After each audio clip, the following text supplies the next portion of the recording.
கிறிஸ்தேசுவுக்குள் மிகவும் அன்பாக நேசிக்கப்பட்ட அன்புக்குரிய சகோதர சகோதரிகளே, உங்கள் அனைவருக்கும் நம்முடைய பிதாவாகிய தேவனுடைய நாமத்தினாலும் ஆண்டவராகிய இயேசு கிறிஸ்துனுடைய கிருபையினாலும் அன்பின் வாழ்த்துக்கள். விசேஷமாக இந்த வேதாகம பொக்கிஷம் நிகழ்ச்சியிலே உங்களை மீண்டுமாக சந்திப்பதிலே நாங்கள் மிகுந்த மகிழ்ச்சி அடைகிறோம். இன்றைக்கு நாம் தியானிக்க போகிற இந்த வேதாகம பொக்கிஷத்தினுடைய தலைப்பு யோவான் அந்த தீர்க்கதரிசி அல்ல என்ற தலைப்பின் கீழாக நாம் தேவனுடைய சத்தியங்களை இன்றைக்கு நாம் தியானிக்க போகிறோம். நம்முடைய யோவான் ஸ்நானகனை குறித்து நாம் நன்கு அறிந்திருக்கிறோம். ஸோ யோவான் அந்த டைமில் அவர் பிரசங்கிக்கும் பொழுது யோவானை அநேக ஜனங்கள் என்ன பண்ணாங்கன்னா சூழ்ந்து அவருக்கு பின்னாக சென்ற ஒரு காரியம் நமக்கு நன்றாகவே தெரியும். லூக்கா 3ஆம் அதிகாரம் 15ஆம் வசனத்தில் நாம் படிக்கும் பொழுது ஆங்கில வேதாகமத்திலோ அல்லது திருவிவிலியம் வேதத்திலேயோ நம்ம படிக்கும்போது அந்நாட்களில் ஜனங்கள் மீட்பரை எதிர்பார்த்து கொண்டிருந்தார்கள். அதனால எல்லோரும் யோவான் கிட்ட போயிட்டு இவர் தான் மீட்பரா இருப்பாரோன்னு ஒரு சந்தேகம் அந்த டைம்ல. ஓகே, அப்போ யோவான் கிட்ட ஒரு யூதருடைய கூட்டம் ஒரு சில கேள்விகளை யோவான் கிட்ட கேட்குறாங்க. என்ன கேட்குறாங்க அப்படின்னா, யோவான் 1ஆம் அதிகாரம் 19ஆம் வசனத்துல நம்ம படிக்கும் பொழுது, எருசலேமிலிருந்து யூதர்கள் ஆசாரியரையும் லேவியரையும் யோவானிடத்தில் அனுப்பி நீர் யார் என்று கேட்டபொழுது, ஸோ இப்போ ஜனங்கள் எல்லோரும் ஒரு பெரிய கூட்டமா யோவானை பின்பற்றுவதனால யோவான் கிட்ட என்ன கேள்வி கேட்குறாங்கன்னா, நீர் யார் அப்படின்னு ஒரு கேள்வி. அதுல அவங்க கேட்கும் போது அவன் மறுதலியாமல் அறிக்கையிட்டதுமன்றி நான் கிறிஸ்து அல்ல என்று அறிக்கையிட்டான். அப்போ ஃபர்ஸ்ட் கேள்வி என்ன கேட்டிருக்காங்கன்னா, நீர் கிறிஸ்துவா அப்படின்னு ஒரு கேள்வி கேட்டிருக்காங்க. அதற்கு யோவான் என்ன பதில் சொல்லியிருக்கிறாங்க அப்படின்னா, நான் கிறிஸ்து அல்ல அப்படின்னு பதில் சொல்லியிருக்கிறாங்க. இரண்டாவது, அப்பொழுது அவர்கள் பின்னே யார், நீர் எலியாவா என்று கேட்டார்கள். அதற்கு நான் அவன் அல்ல என்றார். ஓகே, அப்போ அவர் இரண்டாவது கேள்வி என்ன கேட்டாங்கன்னா, நீர் எலியாவான்னு கேட்டாங்க. அதற்கும் யோவான் என்ன சொல்லியிருக்கிறாருன்னா, நான் அவன் அல்ல அப்படின்னு சொல்லிட்டார். மூன்றாவது என்ன கேள்வி கேட்டிருக்காங்கன்னா, நீர் தீர்க்கதரிசியானவரா என்று கேட்டார்கள். அதற்கும் அவன் அல்ல என்றான். அப்போ நம்முடைய யோவான் ஸ்நானகன் அவர்கள்கிட்ட 3 கேள்வி என்ன பண்ணிருக்காங்கன்னா கேட்டிருக்காங்க. 1, நீர் கிறிஸ்துவா, 2வது நீர் எலியாவா, 3வது நீர் தீர்க்கதரிசியா அப்படின்னு கேட்டிருக்காங்க. ஏன் இந்த 3 கேள்வி கேட்டிருக்கிறாங்க அப்படின்னா, அந்த டைம்ல இந்த 3 விதமான எதிர்பார்ப்புகள் யாருக்கிட்ட இருக்கு அப்படின்னா, இஸ்ரேல் ஜனங்கள்கிட்ட இருக்கு. அந்த டைம்ல மேசியா வருவார்ன்ற ஒரு எதிர்பார்ப்பு இருக்கு. அந்த டைம்ல எலியா வருவார்னு ஒரு எதிர்பார்ப்பு இருக்கு. அந்த டைம்ல தீர்க்கதரிசியானவர் வருவார்ன்ற ஒரு எதிர்பார்ப்பு இருக்கு. ஏன் ஃபர்ஸ்ட் நீர் எலியாவான்னு அப்படி கேட்டாங்க இல்லையா? அப்ப எலியா வருவார்ன்ற ஒரு எதிர்பார்ப்பு இருக்கா அப்படின்னா, ஆமா, நம்ம எல்லாருக்கும் நல்லா தெரிஞ்சது இல்லையா? மல்கியா 4ஆம் அதிகாரம் 5-6 வசனங்கள் நம்ம படிக்கும் போது, கர்த்தருடைய பெரிதும் பயங்கரமான நாள் வருகிறதுக்கு முன்னே நான் எலியாவை உங்கள்கிட்ட அனுப்புவேன்னு வசனம் அங்க இருக்கும். அதன் அடிப்படையில் ஜனங்கள் என்ன எதிர்பார்த்துட்டு இருக்காங்கன்னா, ஸோ எலியா மீண்டும் என்ன பண்ணுவார்னா வருவார் அப்படின்ற ஒரு எதிர்பார்ப்பு ஜனங்களுக்குள்ள இருக்கு. அதனால அந்த எலியா நீர் தானான்னு கேட்கும்போது யோவான் என்ன தெளிவா பதில் சொல்றாங்க அப்படின்னா, நான் அந்த எலியா இல்லைன்னு சொல்றாரு. ஆனா யோவான் அந்த எலியாவான்னு நம்ம ஆண்டவர்கிட்ட கேட்கும் போது அவர் சொல்றாரு, நீங்க ஏற்றுக்கொள்ள மனதா இருந்தா எலியா இவர் தான் சொல்றாரு. ஓகே, அப்ப எலியா மறுபடியும் யோவான் ரூபத்துல வந்தாருன்னா அப்படி இல்லை. எலியாவுடைய வேலையை நிறைவேற்ற வந்தவர் தான் யாருன்னா யோவான் ஸ்நானகன். அதான் நம்ம ஆண்டவர் சொல்லும் பொழுது லூக்கா 1:17 இவன் எலியாவினுடைய ஆவையும் பலத்தையும் உடையவனா இருப்பான். அப்ப இவர் எலியா அல்ல, இவர் எலியாவினுடைய ஆவியை உடையவர் அப்படின்றதுனால யோவானே என்ன சொல்றாருன்னா, நான் எலியா அல்ல அப்படின்னு சொல்றார். நீர் கிறிஸ்துவா அப்படின்னு கேட்டதுக்கு ரொம்ப தெளிவா சொல்றாரு, நான் கிறிஸ்துவும் அல்ல அப்படின்றாரு. அவர் மேசியா அல்ல, மேசியாவுக்கு வழியை ஆயத்தம் பண்ண வந்தவர் தான் யாருங்க?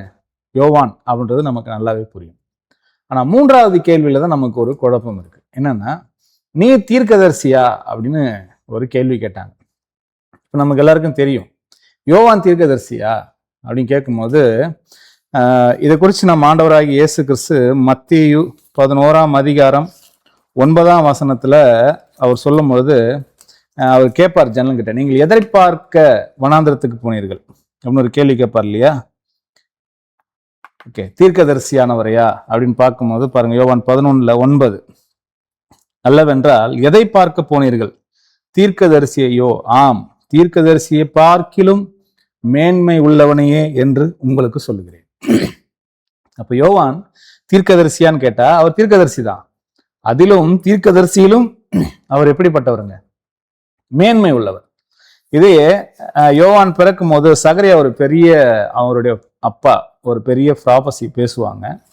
அதுல சொல்லும் போது பாருங்க, லூக்கா 1ஆம் அதிகாரம் 76ஆம் வசனத்தை நாம் எடுத்து படிக்கும் பொழுது, லூக்கா 1:76, நீயோ பாலகனே உன்னதமானவருடைய தீர்க்கதரிசி எனப்படுவாய்.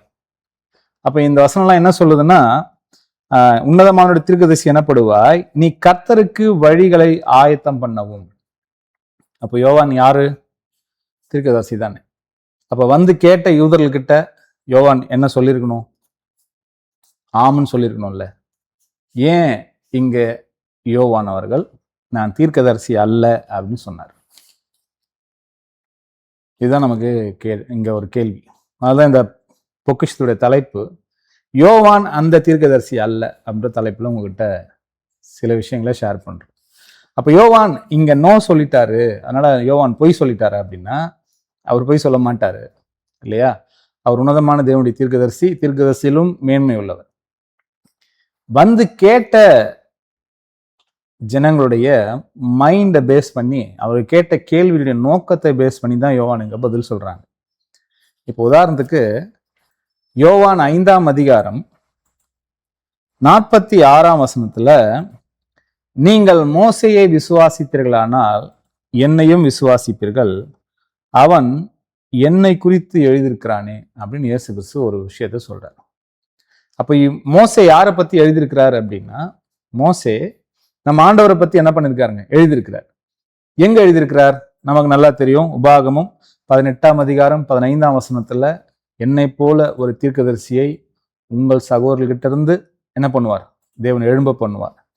இப்படி மோசே சொன்னதுல இருந்து ஜனங்களுடைய தேடல் என்னன்னா, மோசே சொன்ன அந்த தீர்க்கதரிசி யார் அப்படின்னு ஒரு தேடல் ஜனங்களுக்குள்ள வந்துடுச்சு. ஓகே, இப்ப இவங்க வந்து கேட்டாங்க இல்லையா, நீ தீர்க்கதரிசியான்னு.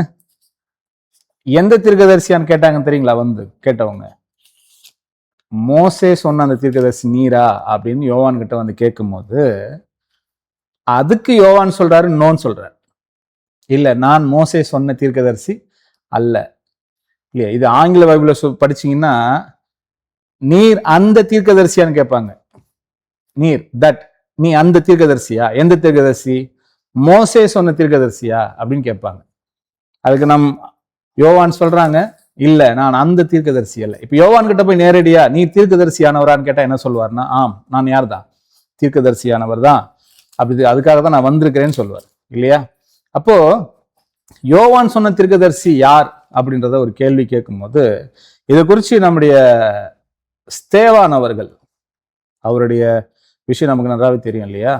அவர் சொல்றாரு பாருங்க, அப்போஸ்தலர் 7ஆம் அதிகாரத்துல